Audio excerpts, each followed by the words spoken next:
13. 오늘은 궁금증 시리즈 마지막 시간입니다. 9번째 시간인데요. 신약 시대인데 왜 11조를 해야 합니까? 헌금에 대한 설교입니다. 여러분, 성경에서 무려 물질에 대한, 돈에 대한 이야기가 2350번이나 나옵니다. 이만큼 많은 비중을 차지하고 있다는 것은 피할 수 없는 주제다라는 거죠. 다소 부담이 됩니다. 헌금 설교하는 것이 성도들에게 시험 들지 않게 하기 위해서 참 많이 기도가 나오는 설교입니다. 여러분, 교회 와서 헌금 때문에 시험 드는 분들이 참 많이 있습니다. 목사님들은요, 말라기의 성경 구절 인용하면서 11조 안 하면 하나님의 것을 도둑질했다, 도둑놈으로 몰아요. 무리하게 헌금을 요구할 때도 있고, 건축이라는 것들 때문에 교회에서 헌금하다가 실족하고 또 시험에 드는 분들이 참 많이 있습니다. 성도님들이 보기에는 목회자의 삶이 호화로워서 또 실족할 때가 있죠. 우리가 피땀 흘려 헌금한 것 가지고 저렇게 쓰나 시험 들 때가 있습니다. 여러분, 정말 11조 안 하면 하나님 것 도둑질 행한 것인가요? 그리고 무조건 헌금 많이 하는 것이 좋은 것일까요? 여러분, 이렇게 헌금을 강조하고 강요하는 것은 예수님을 팔아서 돈벌이하는 병든 기독교입니다. 디모데전서 6장 5절에 보면 이런 말씀이 있어요. 경건을 이익의 방도로 사용해야 하는 자들, 경건이라는 것을 이용해서 내 이익의 방도로 사용하는 자들, 목회자들이 그럴 수 있다는 거예요. 경건이라는 것을 요구해서 사람들에게 헌금을 많이 걷어내는 것, 부흥회하면서 헌금 강조하는 것, 이거 다 뭐예요? 바로 성도들의 피를 빨아먹는 거머리 같은 짓이에요. 여러분, 오늘 본문에 보면 서기관들의 행태를 신랄하게 예수님께서 지적하죠. 뭐라고 이야기합니까? 오늘 본문에 보면 서기관들은 가부의 가선을 삼키며 외식으로 길게 기도하는 자니 그 받는 판결이 더욱 중하리라. 성경은 분명히 이야기합니다. 과부의 가산을 삼키는 이러한 종교 지도자들, 어렵고 힘든 사람들 삶을 짜내어서 헌금만 강조하는 이런 목회자들에 대해서 뭐라고요? 더욱 심판이 중할 것이다 라고 말씀하죠. 예수님은 경건을 이익의 방도로 써먹는 사람들에 대해서 조금도 타협의 여지가 없이 매우 매몰차게 이야기합니다. 오늘 서기관들이 했던 일들이 뭔가요? 과부의 가산을 삼키는 거죠. 이 말의 뜻은요, 삼키다라는 말이 다 먹다, 독식하다, 한 입에 털어넣다 이런 뜻이에요. 이렇게 가부들의, 가난한 사람들의, 그 가부들의 가산을 다 털어먹는 종교 지도자들, 목회자들에 대해서 그들은 심판이 중하다라고 말씀하죠. 예수님 시대에도 이런 사람들이 있었다는 거예요.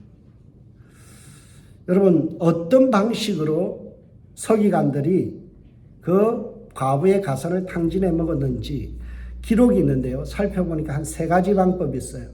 어떻게 했는가 하면 첫 번째 동원한 방법은 뭔가 하면 가부들의 법률적 자문을 해준 거예요. 여러분, 가부들은 배운 사람들이 아니에요. 그 당시에 가부들은 글도 몰라요. 문맹이에요. 그러니까 어때요? 법도 몰라요. 그러니까 서기관들이 내가 그거 잘 아니까 내 말만 들어. 그리고 이제 그 법률적인 서비스를 해주고 나서 뭘 요구해요? 자문료를 요구하는 거예요. 그래서 가산을 탕진하게 만들죠. 두 번째 방법은 뭔가 하면 이 가부들이 아무것도 지식도 없고 재산을 갖다가 지킬 능력이 없으니까 두 번째 방법은 재산을 관리해 주겠다는 거죠.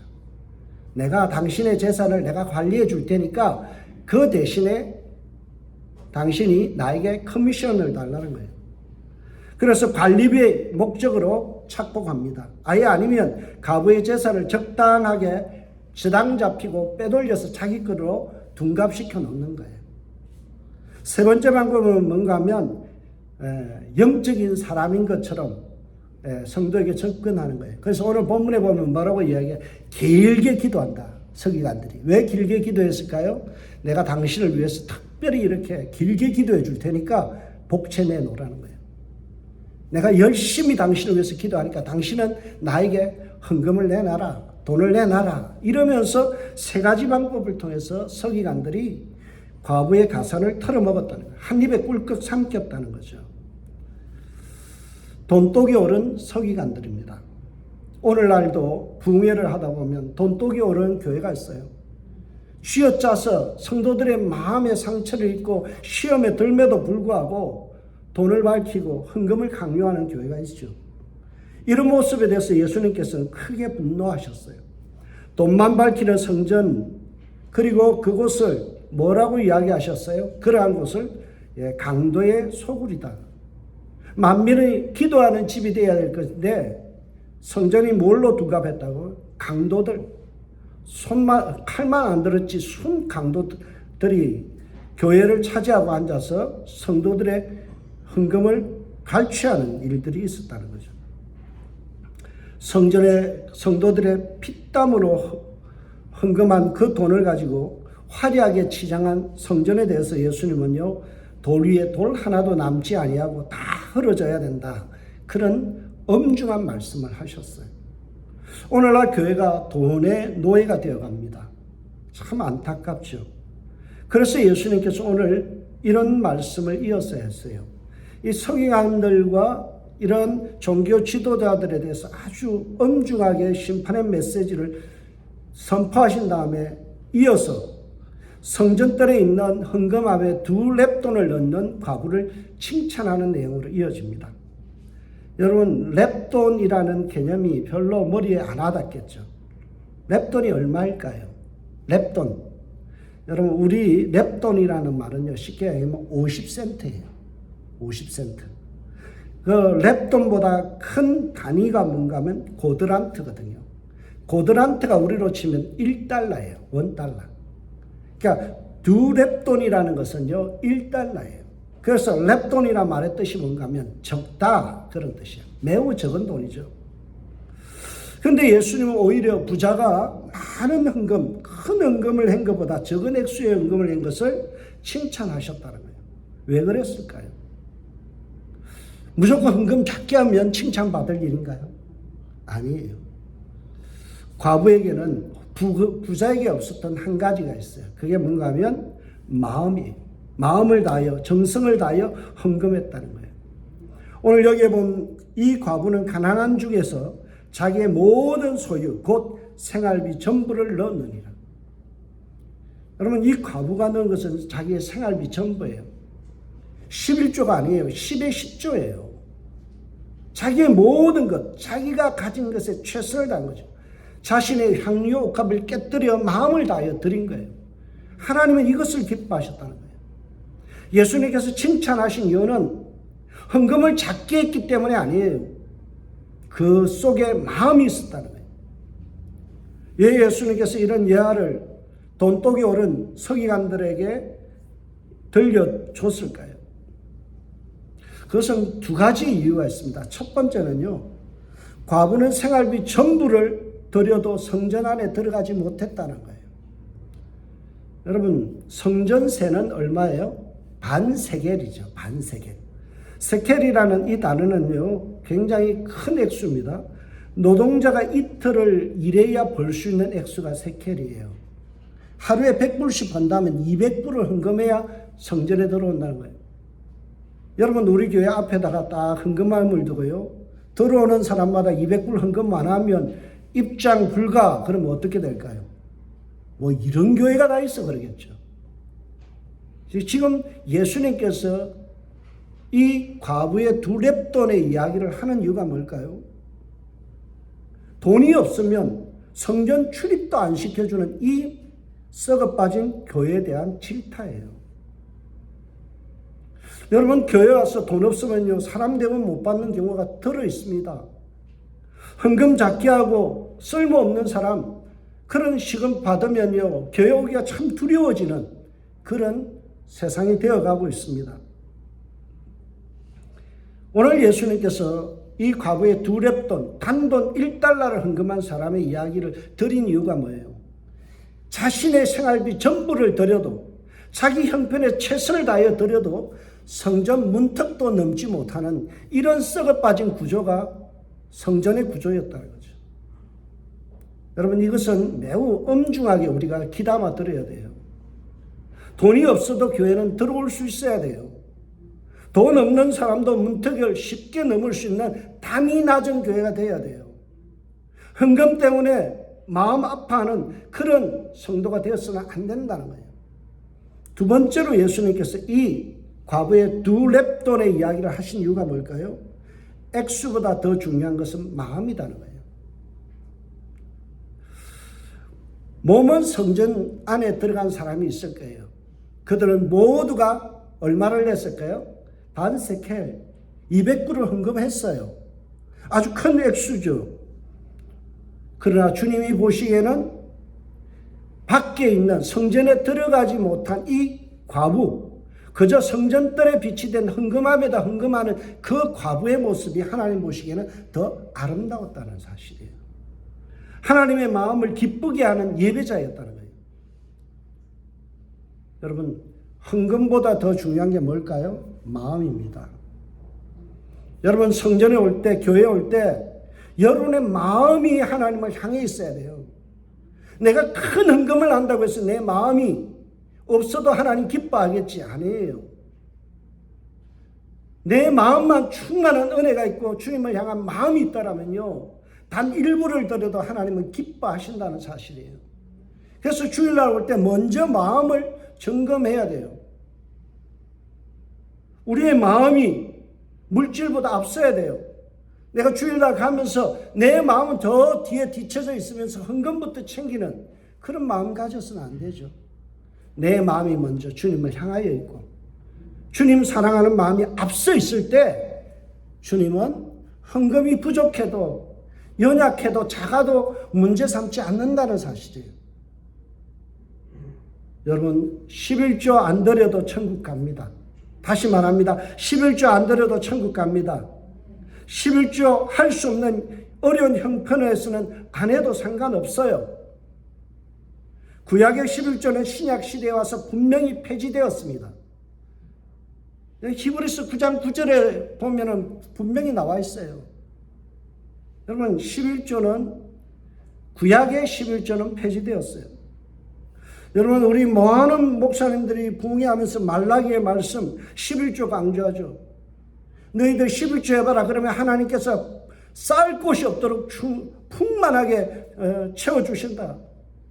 11조 안 하는 것은 하나님과 도둑질하는 것이다. 그렇게 강조하기 위해서 말라기를 써먹어요. 11조, 여러분, 말라기는 11조 강조하는 책이 아닙니다. 포로로 잡혀가 있는 이스라엘 백성들에게 하나님이 얼마나 신실하신 분인지를 그것을 이야기하는 거예요. 너희들이 하나님을 향하여 마음을 다하고 정성을 다하고 뜻을 다하고, 여러분, 포로로 잡혀간 자들이 무슨 11조를 제대로 드리겠어요. 연약하지만 그 마음을 다하고 주님 앞에 매달리고 하나님 앞에 은혜를 구하면 신실하신 하나님이 너희들을 해방시켜 주신다. 구속해 주신다. 그러니 용기를 내라 라는 메시지가 바로 말라기의 주제예요. 말라기는 하나님의 신실하심, 그것을 강조하고 있는데 많은 목사님들이 잘못되게 말라기를 통해 헌금 설교하려고 그래요. 저는 들으면서 막 혈압이 올라요.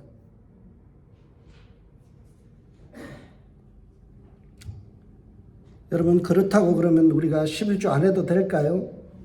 헌금 안 해도 될까요? 구약의 11조는 분명히 폐지되었지만 신약에서 헌금의 정신 속에는 11조 정신이 들어가 있다라는 사실이에요. 여러분, 11조 정신이 뭐예요? 기본적으로 11조라는 것은 10의 10, 모든 것이 하나님의 것입니다. 하나님께서 주셨습니다. 다 주님의 것입니다. 그러니 내게 있는 것들 중에서 일부를 주님 앞에 돌려드리고 주님의 주권을 인정합니다. 주님이 주신 것입니다. 다 내 것이 아닙니다. 그래서 이 물질 가지고 10분의 1을 떼서 하나님 앞에 드리오니 이것을 주님의 뜻을 위해서 주님의 뜻을 이루는데 써주시옵소서라는 것이 11조의 정신이에요. 신약 시대에도 우리가 11조를 해야 하는 이유가 바로 이 청지기 정신이에요. 청지기 정신이 뭡니까? 내 것이 다 아니다는 거죠.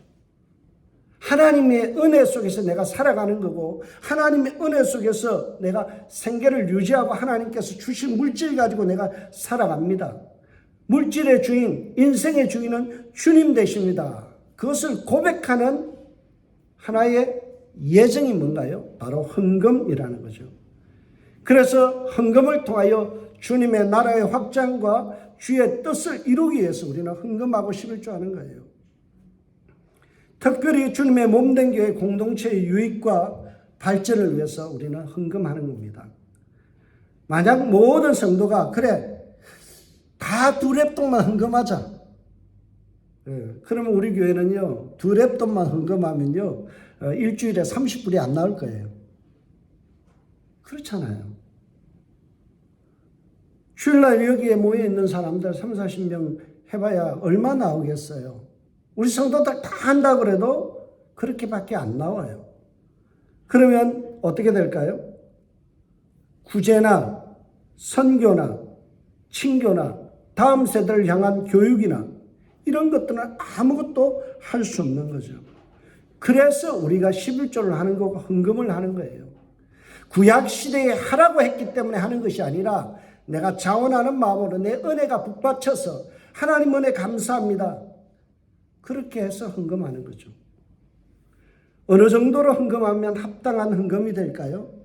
그것은 각자 달라요. 은혜 받은 만큼 하면 돼요. 공동체를 사랑하는 만큼 내가 헌금하면 돼요. 여러분, 노블리스 오블리주라는 말이 있죠. 가진 자의 의무라는 뜻입니다. 내가 가졌다라는 거죠. 그래서 많은 것을 가진 사람들은요, 기업가들은 어떻게 해요? 사회에 환원을 시키죠. 마찬가지로 부모들이 어때요? 여러분, 자녀들에게 밑빠진 독 같은 이 자녀들에게 끊임없이 주잖아요. 왜 그래요? 내가 자녀들 때문에 받은 사랑이 많고 하나님이 내게 주신 귀한 선물 때문에 감사하기 때문에 하는 거죠. 여러분, 따지고 보면 자녀들이 부모를 섬겨야 되는데 끊임없이 주는 쪽은 누구예요? 부모잖아요. 왜 그럴까요? 내 마음에 사랑이 많기 때문이죠. 여러분, 우리가 정말 교회를 사랑하고 내 형제, 자매, 그리고 우리 공동체를 사랑한다면 헌금하는 거예요. 성경 마태복음 6장 21절에 보면 이렇게 이야기합니다. 내 보물이 있는 곳에는 내 마음도 있느니라. 여러분, 사람은 돈 앞에 정직해요.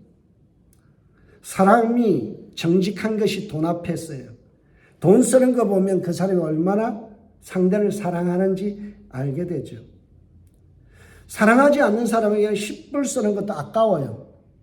그러니까 정말 사랑하는 대상에게는요, 내가 100불을 써도 아깝지 않아요. 그게 사랑하기 때문이죠. 여러분, 돈을 누구에 지출한다는 것은요, 그만큼 사랑한다는 증거입니다. 우리가 주님께 받은 은혜, 우리가 주님을 사랑한다라면 내 형편에 맞게 주님 앞에 최선을 다하여 헌금하는 거죠. 우리가 헌금하지 않는다라면 그것은 그만큼 내가 이 공동체와 그리고 주님을 사랑하지 않는다는 증거입니다. 여러분, 밖에 나가서 친구와 함께는 50불, 100불 정신값 팍팍 쓰면서 주일날 와서는 그렇게 못한다 그러면 그 친구보다 주님은 더 밀리는 거예요. 그래서 우리 감리교와 성결교회 토대를 놓았던 존 웨슬레 목사님이 이런 유명한 말을 남겼습니다. 당신의 지갑이 회개하기 전에는 당신이 온전히 회개한 것이 아니다. 당신의 지갑이 회개하기 전에는 당신이 온전하게 회개한 것이 아니다. 뼈를 때리는 명언이잖아요. 여러분, 예수님은 재물과 하나님을 겸하여 섬길 수 없다 그렇게 말씀합니다. 이 말씀은 누가 우선순위에 있느냐의 문제예요. 예수님보다 돈이 먼저면요, 그 사람은 이미 돈에게 종이 된 거고요. 돈보다 주님이 앞서면 어때요? 주님의 종이 되는 거죠. 여러분, 우리가 돈에 매여서 살아가면 돈에 자유할 수가 없고 돈의 노예가 됩니다. 그래서 하나님을 더 신뢰하기 위해서는 우리의 헌금에 나의 기준에서 내가 어떻게 헌금 생활하는지를 보면 내가 주님에 대한 마음이 어느 정도 있는지를 가늠할 수 있죠. 그래서 헌금 때문에 고민하지 마세요. 옆에 사람이 1000불을 하든 10,000불을 하든 상관하지 마세요. 그 사람의 특별한 은혜가 있기 때문에 하는 거고요. 나의 형편에서 1불도 하나님은 기뻐하신다는 거예요. 내 형편에 맞춰서 내가 하면 돼요. 그리고 자유해야 되죠. 내가 11조 할 수 없는 환경이라면 안 해도 돼요. 그것이 어떤 의무가 아니에요. 마치 교회에 오면 권사 장로는 무조건 11조 해야 된다, 이런 어떤 보이지 않는 규율이 있잖아요. 성경은 그것을 인정하지 않아요. 교회는 은혜 안에서 자기가 할 수 있는 만큼 하는 거예요. 성경은 친절하게도 우리에게 헌금의 원칙을 고린도후서 9장 7절에서 말씀합니다. 이렇게 되어 있어요. 각각 그 마음에 정한 대로 할 것이요, 인색함으로나 억지로 하지 말지니 하나님은 즐겨내는 자를 사랑하시느니라. 여러분, 첫 번째 헌금의 기준이 뭔가요? 11조 하느냐 안 하느냐가 아니에요. 뭐예요? 마음에 정한 대로 할 것이요, 마음에 정한 대로 할 것이요. 여러분, 우리가 헌금의 기준은요, 어떤 항목에 있지 않아요. 뭐에 있어요? 내 마음에 정한 대로. 내 마음에 특별히 은혜가 있으면 많이 하면 되고요. 요즘 내 생활이 많이 힘들다 그러면 적게 하면 돼요. 영이신 하나님이 돈이 필요해요? 아니에요. 여러분, 우리가 하지 말아야 될 것은 어떤 직분 때문에 내가 반드시 해야 된다는 것은 없습니다. 마음에 정한 대로 하나님께서 내게 주신 은혜가 크면 크게 하고요, 내가 사랑하는 이 공동체의 마음이 더 가면 더 하시면 돼요. 그러나 11조가 우리의 삶에, 우리 신앙의 기준이 될 수 없어요. 가부처럼 자기 자신의 최선을 드리면 되는 거죠. 이렇게 하다 보면 최선의 마음으로 하나님 앞에 헌금하기 시작하면 11조를 넘어서 연보하는 신앙이 돼요. 연보. 성경에 보면 연보라는 단어가 나옵니다. 연보라는 이 단어는요, 참 재밌어요. 두 가지 단어로 나오는데요, 제가 설명을 하겠습니다. 고린도 후서에 집중적으로 7번의 연보가 나오고요, 나머지 한 곳에 로마서 15장 26절에 나와요. 여기에 주로 쓰인 연보라는 단어가 하프로테토스라는 단어인데요, 이 말의 뜻은요, 단순해지다, 복잡하지 않다라는 거예요. 여러분, 연보가 뭘까요? 단순해지는 거예요. 내 것이 아닙니다. 주님의 것입니다. 그걸 인정하는 게 연보예요. 그래서 연보라는 이 말의 뜻은요, 단순해서 나와서 파생된 말이 관대해지다, 풍성해지다라는 말이에요. 여러분, 우리가 헌금을 풍성하게 할 수 있는 비결이 뭔가요? 내가 단순해지면 돼요. 하나님의 것이죠. 내 것이 아닙니다. 내 인생 내 마음대로 살 수 있는 것이 권한이 없습니다. 내가 청직입니다. 처음부터 끝까지 주님의 것입니다. 이거 인정하고 나면요, 돈에서부터 자유해요. 여러분, 이렇게 단순해지는 것이 연보예요. 근데 연보에 대해서 좀 더 깊이 연구하면 고린도후서 8장 5절에 보면 연보에 대해서 이렇게 말씀합니다. 헌금의 정신인데요, 먼저 자신을 주께 드리고 하나님의 뜻을 조차 우리에게 주었도다. 뭘요? 연보를 주었다는 거예요. 근데 연보하는 데 있어서 가장 먼저가 뭔가 하면 하나님께 자신을 드리는 것. 이게 연보의 처음이에요. 액수가 따르는 것은 그 다음이에요. 여러분, 연보라는 건요, 내가 전적으로 하나님 앞에 드리는 것이. 여러분, 돈이 중요한가요? 생명이 중요한가요? 생명이 중요하죠. 당연히 생명이 중요하죠. 생명까지도 주님의 것입니다 하고 나를 드린 다음에 뭐라고요? 구제하는 것. 이게 연보예요. 그러니까 연보의 개념은 11조를 뛰어넘는 거예요. 11조는 뭐예요? 10개 중에 하나만 드리면 되죠. 근데 연보는 어떻게 한다고요? 너 자신부터 하나님 앞에 드리라는 거죠. 연보는 뭐 구제, 헌금, 11조 그거는 차치하고 너가 하나님 앞에 온전히 드려지고 있느냐 이걸 먼저 따지는 거예요. 부담스러운 말씀이잖아요. 여러분 11조는 10의 하나를 드리지만 연보는 10의 10을 다 드리는 하나님 앞에 전폭적으로 드리는 그 다음에 덤으로 구제까지 드리는 것이 연보의 신앙이에요. 초대교회는 어땠어요? 11조 강조 안 했어요. 여러분 사도행전부터 시작해서 신약 성경의 전체에서 11조는요 나오지 않아요. 신약 시대에는 11조 이야기하지 않았어요. 오직 한 곳 어디에 나와요? 예수님이 하신 말씀에만 나와요. 예수님 외에 모든 제자들이 11조 언급도 안 했어요. 뭘 했다고요? 연보를 했어요. 연보는요 그냥 단순하게 헌금 얼마 떼서 드리는 게 아니라 내 자신을 온전히 하나님 앞에 먼저 드리는 것부터 시작되었다는 거죠. 얼마나 부담스러운 일인가요? 그래서 초대교회 성도님들은요 11조 가지고는 고민도 안 했어요. 왜요? 내 생명과 내 인생을 하나님 앞에 온전히 드리는 것부터 훈련했다는 거예요. 그래서 사도행전 2장에 보면 믿는 사람들이 다 함께 있어 모든 물건을 서로 통용하고 또 재산과 소유를 팔아 각 사람의 필요에 따라 나눠줬다는 거예요. 이게 어떻게 가능해요? 물질에부터 자유했다는 거예요. 재산에부터 자유했다는 거예요. 뭐부터 드리니까요? 내 자신부터 하나님 앞에 드리는 것을 훈련하다 보니까 내 인생을 드리고 내 시간을 드리고 내 마음을 드리는 것부터 훈련하다 보니까 뭐가 따라와요? 물질적인 헌신은 저절로 되더라는 거예요. 오늘날 교회들은 자꾸 거꾸로 가요. 헌금부터 강조하니까 어때요? 마음이 상하죠. 마음이 온전히 은혜를 누리고 하나님 앞에 즐거움으로 드리기 시작하면요. 마음이 가면요. 물질은 저절로 해결된다는 거죠. 그 대표적인 사람이 누군가요? 사도행전 4장에 나오는 바나바입니다. 바나바는 그의 밭을 팔아 공동체 소유를 위해서 헌금했다 그러죠. 여러분 밭을 판다는 것은 11조를 넘어서는 거예요. 여러분 집을 팔아서 하나님 앞에 헌금했다. 이거하고 똑같은 거예요. 어떻게 이렇게 가능할까요? 은혜가 먼저 임하니까. 내 마음속에 하나님을 사랑하는 마음이 불붙으니까 어때요? 그 다음에는 헌신이 따라오더라는 거죠. 여러분 은혜가 없을 때 절대 무리하게 헌금하지 마세요. 헌금 안 해도 교회는 돌아갑니다.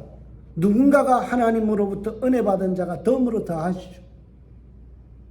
여러분들이 어려운데 의무감 때문에 헌금하는 일은 없었으면 좋겠어요. 어려울 때는 하나님 내 형편 아시잖아요. 주님 다음에 제가 충분히 회복되면 하나님 앞에 또 은혜가 회복되면 드리죠. 이러면 되는 거죠. 여러분 예수님께서 유일하게 신약 성경에서 11조란 말을 딱 한 번 하셔요. 마태복음 23장 23절에 나오는데요.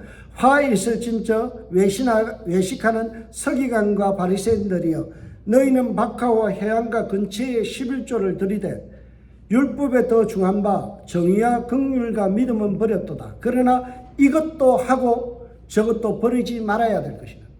이것도 하고 저것도 버리지 말라라고 말씀하죠. 이것이 뭐예요? 쉽게 얘기하면 박하와 해안가 근처에 최소의 11조까지 드리는 거 좋다. 근데 뭐가 더 중요하다고요? 너 삶 속에서 정의롭고 긍휼을 베푸고 믿음으로 살아가는 이것을 버린 것이 더 나쁘다. 뭐가 우선된다고요? 삶이 우선이라는 거예요. 네가 11조 포기하지 않는 거 좋아. 그러나 너 11조보다 더 중요한 게 뭐라고요?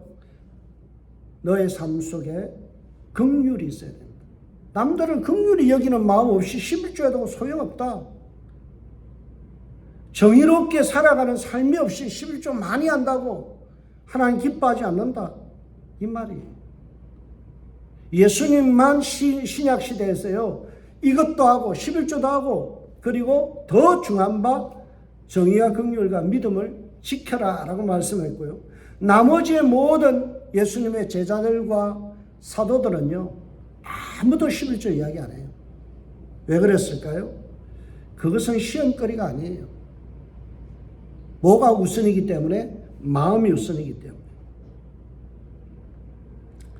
11조는 주님께서 내게 주셨고 주님이 나를 창조하셨다는 믿음의 고백이에요.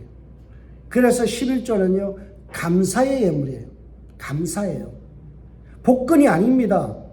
말라기와 같이 내가 뭐 복권 긁어서 투자하면 뭔가 로또 맞는 그런 게 아니에요.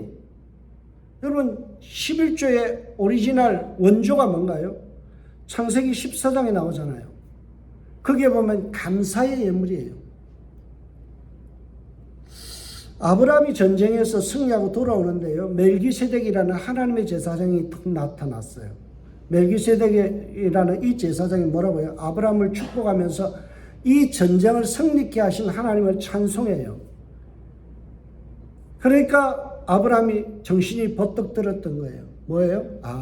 승리가 내 힘으로 된 게 아니구나. 전쟁에서 승리한 것이 내 능력으로 된 게 아니구나. 이거 하나님 앞에 감사해야 될 문제구나. 하루하루 살아가면서 전쟁에서 승리하는 것, 이거 내 힘으로 내 지혜로 된 것 아니다. 하나님의 은혜로 된 것이다. 그래서 11조를 한 거예요. 이게 11조의 처음 원조예요. 여러분, 많은 사람들이 11조를 갖다가 레이기에 있는 말씀을 끌고 오는데요. 그건 잘못된 거예요. 원조가 더 중요해요. 원조는 뭐라고요? 네가 감사하고 네가 하나님의 은혜가 감사하고 네가 하나님께 감사할 수밖에 없다는 마음이 들거든 그때 하라라는 거죠. 혹시나 11조 때문에 남편과 아내가 싸우거든 절대 11조 하지 마세요. 뭐가 중요해요? 감사가 더 중요하기 때문에. 남편 구원이 더 중요하기 때문이죠. 여러분 부부 싸움 하는데 무슨 감사가 있겠어요? 분쟁을 하는데 무슨 감사가 있겠어요? 여러분 부부가 서로 마음이 하나가 되고 감사하는 마음으로 하나님 앞에 11조 할 수 있도록 기도하세요.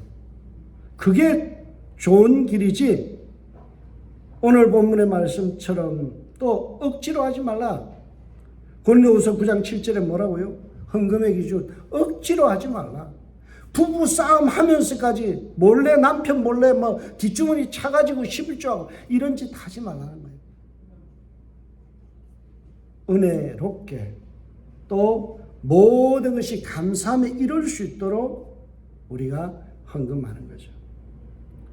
그런데 문제가 되는 것은요. 이렇게 하다 보면 인색하기 쉽다는 거예요. 그래서 오늘 본문에도 인색함으로 하지 말지니 하나님은 절개내는 자를 사랑하시느니라. 많은 재물이 있음에도 불구하고 인색한 분들이 있어요. 그것이 문제예요. 왜냐하면 공동체를 향한 사랑이 부족하기 때문이죠. 제가 이번 주에 어떤 목사님과 통화했는데요. 그 목사님 그래요. 자기 교회 어떤 분이요. 남편이 잘 살아요.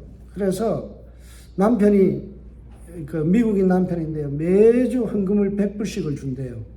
꼭 가서 헌금해. 그리고 100불 주면요. 이분이 50불은 인마이 파켓하고 50불만 딱 헌금하는 거예요. 근데 그걸 자랑이라고 떠들고 댕겨요. 그 말을 들으면서 뭐예요?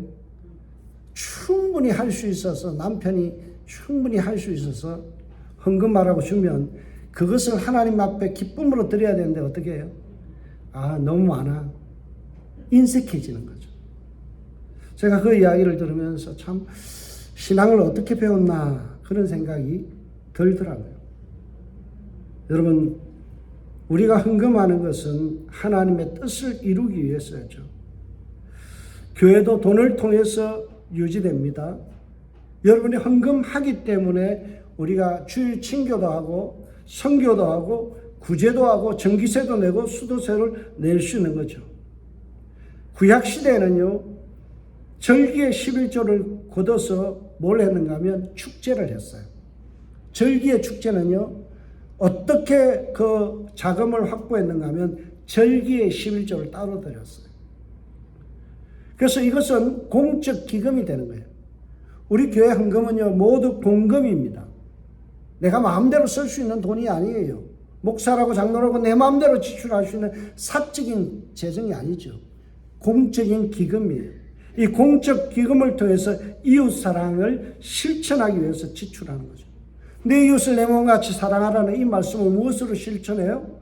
우리가 구제라는 것을 통해서 하죠. 구제는 뭐가 들어가요? 돈이 들어가요. 마음만 전할 수 없는 거죠. 구제라는 것은 어려움에 있는 사람의 형편을 개선하기 위해서 물질을 건네주는 거죠. 그래서 구약시대에는 보면 구제의 11조를 매 3년에 한 번씩 드렸어요. 그러니까 3년마다 11조 또 했다는 거예요. 그래서 구제를 가지고 많은 사람을 도왔죠. 고아와 과부와 객들을 구제하는 데 썼습니다. 초대교회도 보면 사도행전 6장에 뭐가 나와요? 과부들을 위한 구제가 나오잖아요. 신약시대에도 교회는 구제를 위해서 재정을 보냈다는 거예요. 그래서 구제는 곧 지역 선교입니다. 우리 교회가 앞으로 구제하는 일이 많아져야 돼요. 이 구제라는 말이요, 로기아라는 말인데 연보라고도 번역이 돼요. 연보라는 말, 이 로기아라는 헬라어는요, 어떤 뜻인가 하면 컬렉션, 모금이에요. 초대교회는 모금을 했다는 거예요. 어려운 사람에서 저 사람 병자지, 우리가 함께 저 사람을 위해서 모금해보자. 저 사람 참 힘든데 아파트값 우리가 한번 다 내주자. 이렇게 모금하는 거, 이게 구제예요. 십시일반으로 모아서 헌금한 거, 이게 구제란 말이에요. 신약시대에도 이 구제가 있었어요. 구약시대에만 있었는 게 아니라 신약시대에도 이 일을 했다는 거죠. 여러분, 구제는요, 세상을 향한 강력한 외침이에요. 세상은 돈에 대해서 굉장히 인색해요. 내 돈 10불 누가 가져가면요, 화를 내요. 돈 앞에 사죽을 못 쓰는 게 세상입니다. 그들을 향하여 우리가 선한 손길로 구제를 하면 어때요? 세상이 우리를 어떻게 볼까요?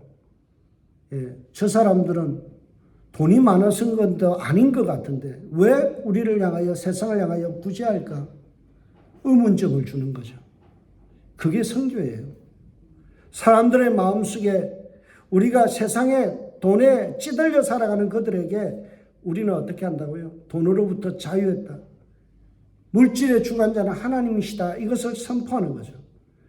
그래서 아더 핑크라는 목사님이 이렇게 이야기합니다. 11조를 통한 구제는 세상을 향한 도덕이다. 탐욕의 해독제다. 이렇게 말씀하셨어요. 여러분, 우리 교회가 구제할 수 있는 그런 교회로 나아가길 주님을 축복합니다. 우리 교회 재정의 3분의 1 정도는요, 선교와 구제로 내보내는 그런 교회가 돼야 돼요. 그게 교회의 모습을 찾아가는 모습입니다. 어떻게 하면 내가 먹을까? 어떻게 하면 우리가 유익할까? 어떻게 하면 여행 갈까? 이런 거 생각하지 마시고요. 어떻게 하면 우리에 있는 물질을 가지고 이웃을 향하여 선한 손길을 펼칠까? 나보다 더 어려운 사람들에게 어떻게 구제할까? 이것을 고민하는 교회가 되어야 돼요.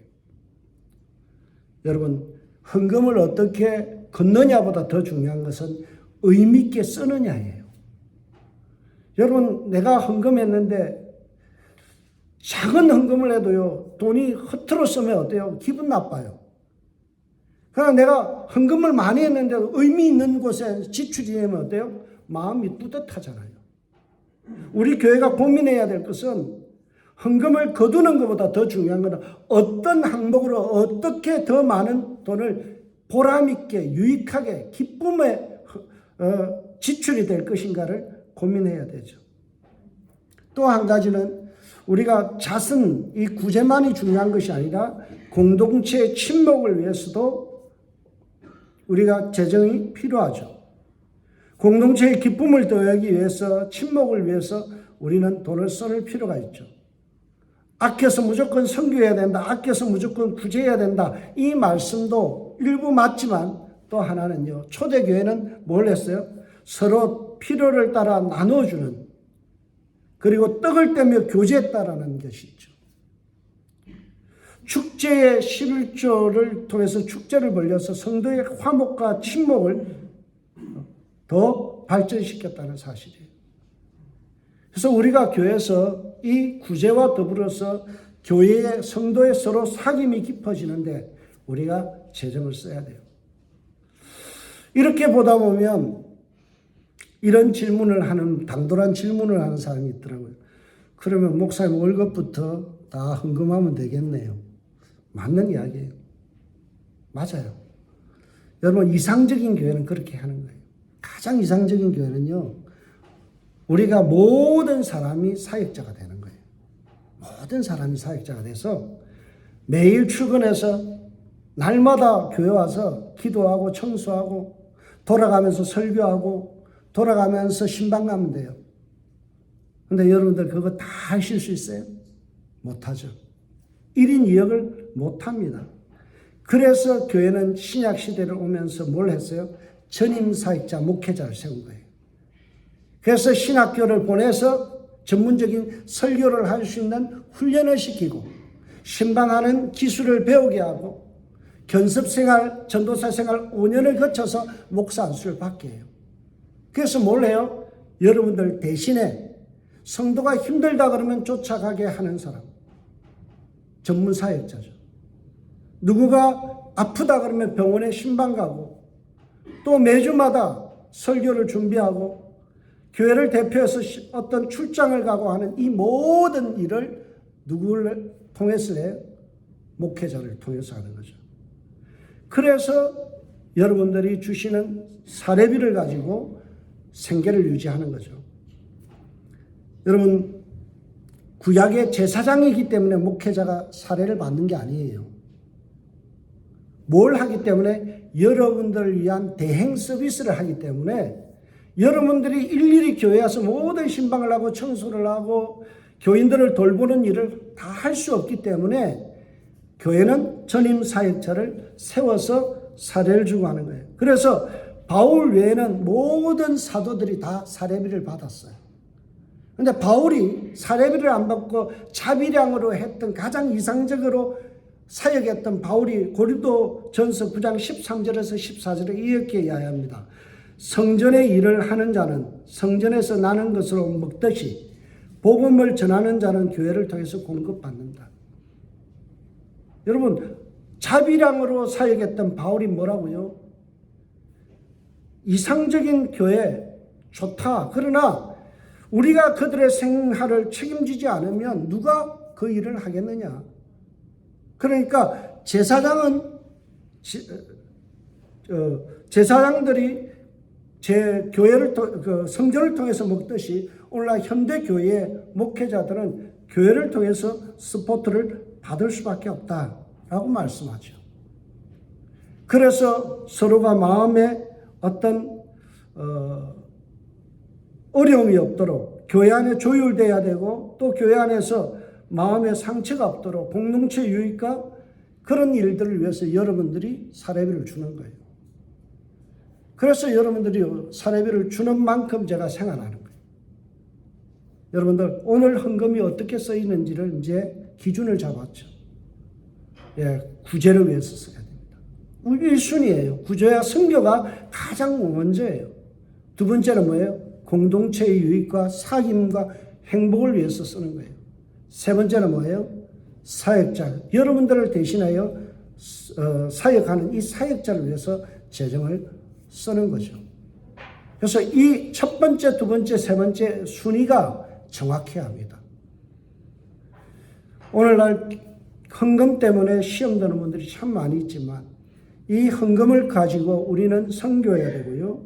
이 헌금을 가지고 공동체의 아름다움을 만들어 나가고 또 효율적인 사역, 나눔과 균등케 하는 사역을 실행하기 위해서 전문 사역자를 통해서 대행하는 거예요.